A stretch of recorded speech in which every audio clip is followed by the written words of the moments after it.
Minsan hindi ka binibigyan ng happy ending agad. Minsan, binibigyan ka muna ng panahon para ipakita na kaya mo kahit walang tangan na kamay. Lumipas ang 5 taon. 5 taon ng pagpupuyat, pagtitiis at panalangin. Si Thea, mula sa babaeng halos di makatayo sa bigat ng pag-iwan, ngayon ay nakasuot ng corporate blazer. Bit-bit ang pangalan na pinaghirapan.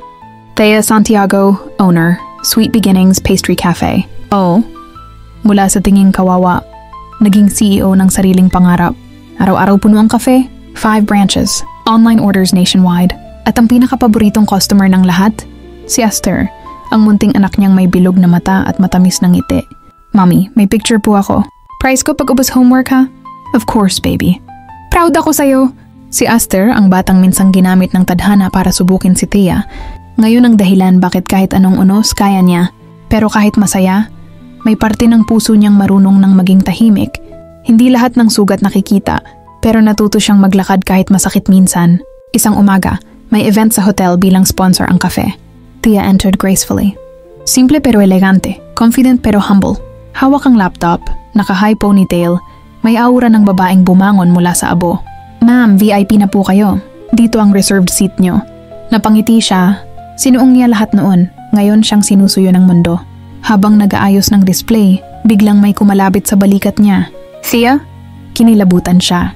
Hindi dahil sa kilig, kundi dahil may boses na matagal niyang tinakasan. Boses na minsang nagwasak sa kanya. Dahan-dahan siyang lumingon. At doon niya nakita si Rowan. Mas gwapo, mas formal, naka 3-piece suit. Pero may kakaiba. May lungkot sa mata, may paghihinayang sa ngiti. Thea, ikaw nga. Tahimik, pero hindi katulad nun. Hindi na siya iyak. Hindi na siya nagmamakaawa. Hindi na siya naghihintay. Ngumiti siya. Magaan may kapangyarihan. Hello, Rowan. Simple. Diretso. Walang panginginig sa boses. Nanigas ang lalaki, halatang gulat. Hindi ito ang Thea na iniwan niya noon. Ito yung Thea na hindi niya akalaing magiging imposible nang abutin. I heard about your cafe. Congratulations, you did well. May ningning ng pride sa mata niya, pero may pahiwatig din ng pagsisisi. Thank you. I did my best para sa anak ko. Parang binuhusan ng malamig na tubig si Rowan.